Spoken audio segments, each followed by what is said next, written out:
My first introduction in films was when I was about probably 11, 12, 13 years of age. My first introduction to cinema was when I was 7 years old and I was taken to see Walt Disney's Lady and the Tramp at my local cinema. I was brought up in the cinema world. Both my mother and my father were in the cinema business.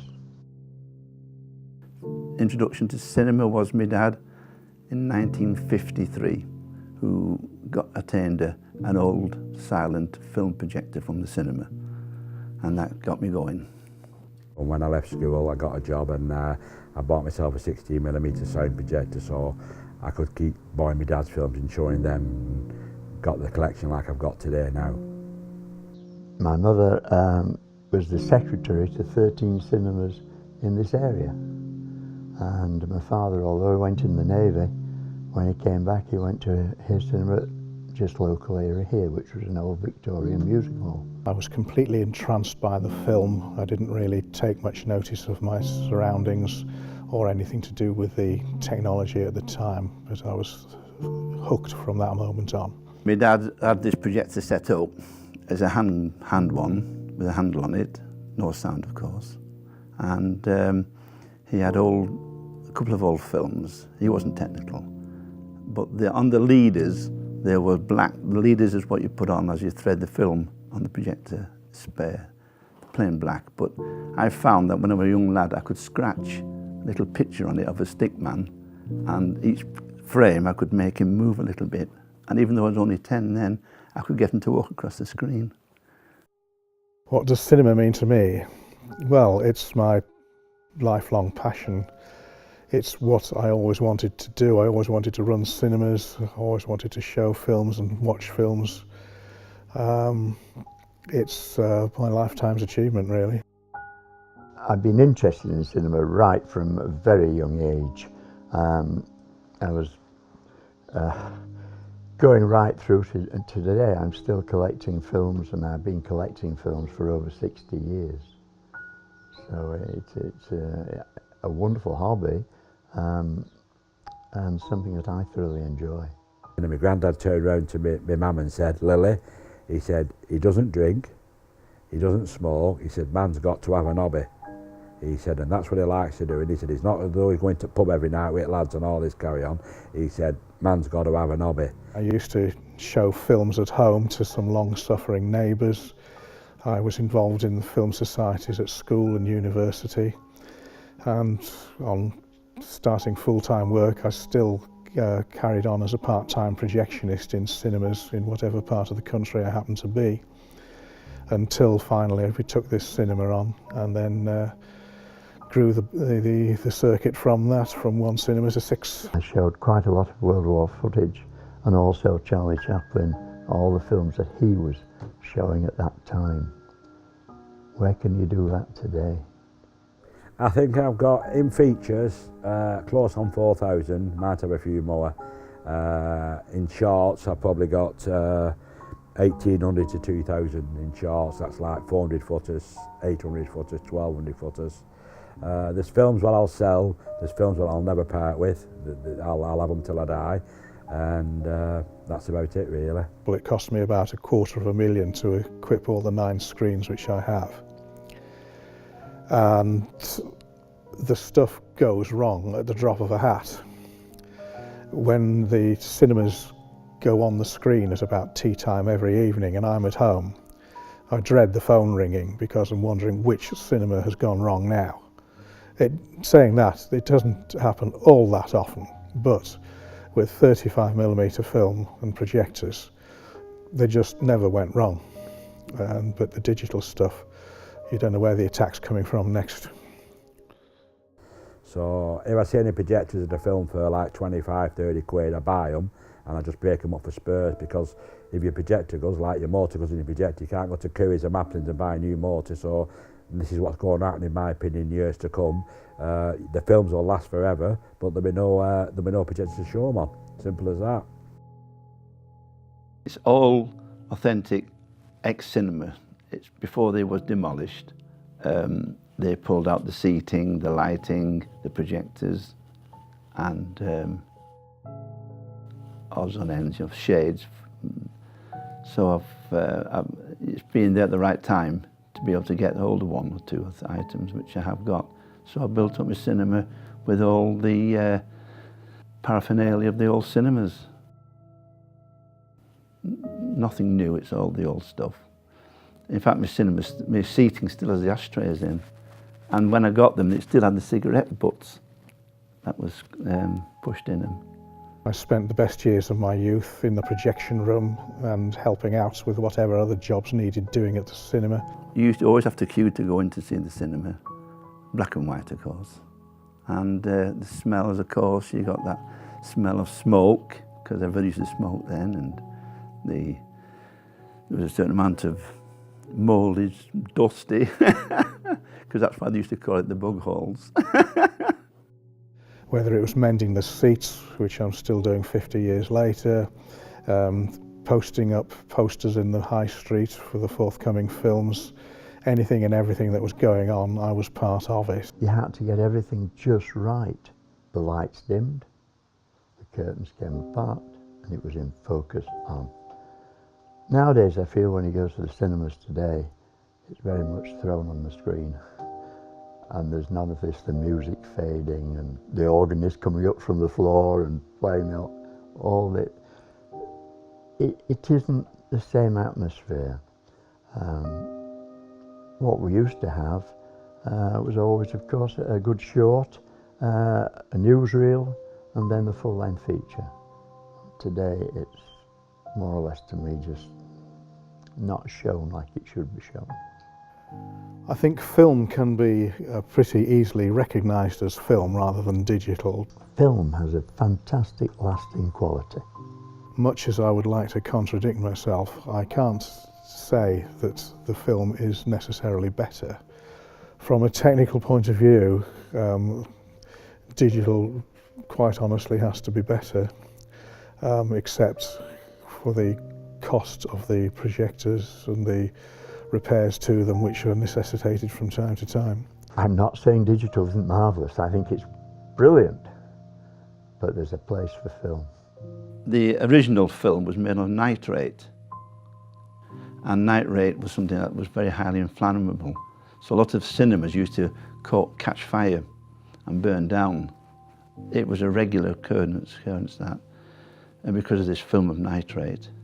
And nitrate is the only film that will actually, if you put a match to it, it will burn underwater. It's that bad.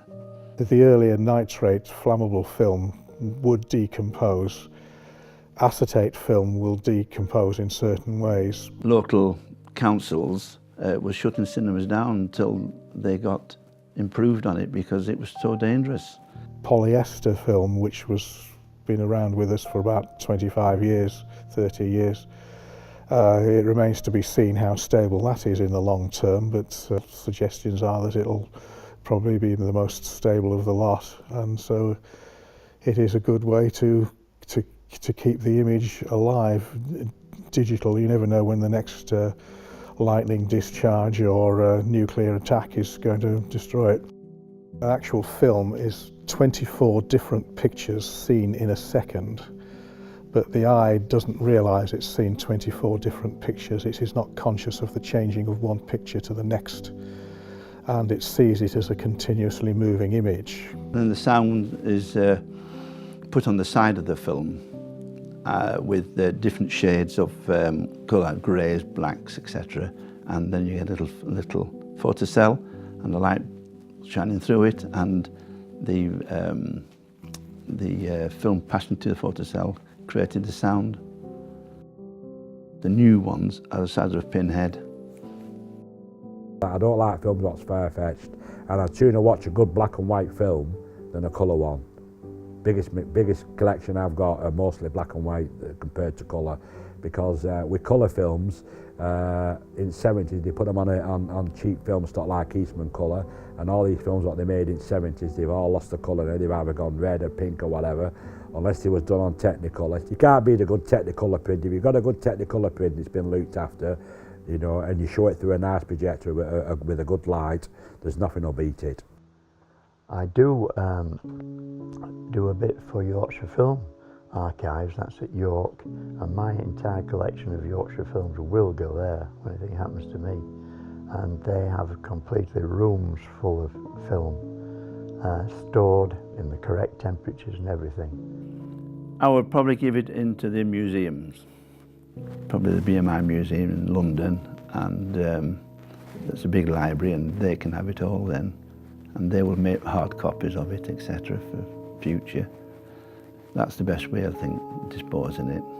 They never give me notes, so I won't give them notes, and they won't lend you nothing. I've wrote letters to them all, they won't lend you nothing, and I would never give them. I'd burn them all. I'd burn them all in the skip before I'd let them have any of them. That's my thing with British Film Archives. I think I have about 20 years left. I think I'll be dead in 20 years. I know it's not a nice subject to talk about, but I'll probably be dead in 20 years. And I think when I get in another 10 years, I think I'll start outing them out and let some other people have the enjoyment of them. I'd sooner tell them to other people and let them have them. Somebody who's probably only in their 30s now, you know, but definitely I won't let the British Film Archive or anybody like that have them. How do we engage young people with film rather than digital? Well, I've been steeped in film all my life. The young ones are brought up in the digital world, aren't they now, with game machines and Xboxes and what have you got, you know. I'm frightened for the future, yes, I really am for film. I'm frightened for the modern generation not being able to look back at where they were when in the younger days. Yes, cameras have been taken all over, flicking here and clicking there, but where's it all been kept? Well, I don't know, it's hard really, because I think if you can get anybody to come to a film convention, there is a bit of interest, but it's going through to the young uns.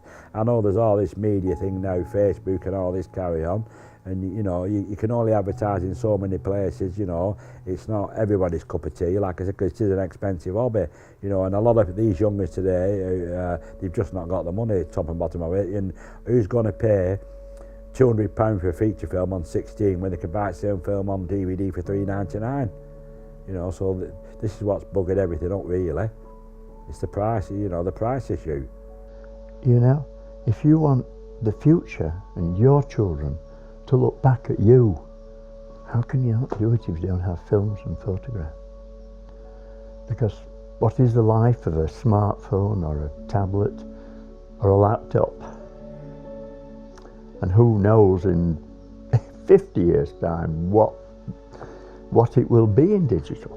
I think they've stayed away from it because I don't think they know nothing about it, because when we was at school, when I was like 13, 14, I was at senior school, we used to watch a film every Christmas. You know, whether they still do film shows at Christmas time now at school hall, I don't know, but if they did, they won't be shown on the projector. I want to get them interested. I've got all the cartoons and the other ones, the old Mother Rileys and the Three Stooges, and they're great. But they wouldn't be able to start up themselves with that unless they started buying all other people's collections. That's the trouble. The only way you could get them interested is somebody to go around to schools, when at a school where children are like probably 14 or 15, and take a projector in and start to show them, you know, and show them what these projectors are capable of. I think you've got to push to the younger ones. You know, you want something to keep. This is history you're dealing with. Things like this which we're going to lose if we don't keep these images on. The only films what you'll watch once. I've got films in there where I've watched 20 times. There's one particular film in there I must have watched it 100 times. I might put it on again tomorrow. It's only 20 minutes. It was magical. there are others around that still collecting and repairing old projectors. You know, other than that, they'd be in the skips, wouldn't they? They'd be lost for the future generations.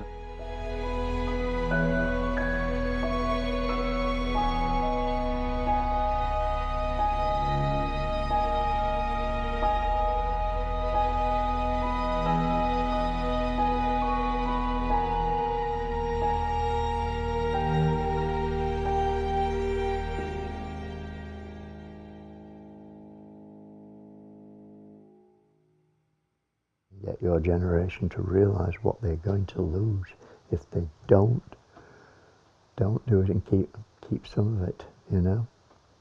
I know you can't keep it all, but it would be lovely to think that you can keep some of the images of this time and this place. Really would, it really do.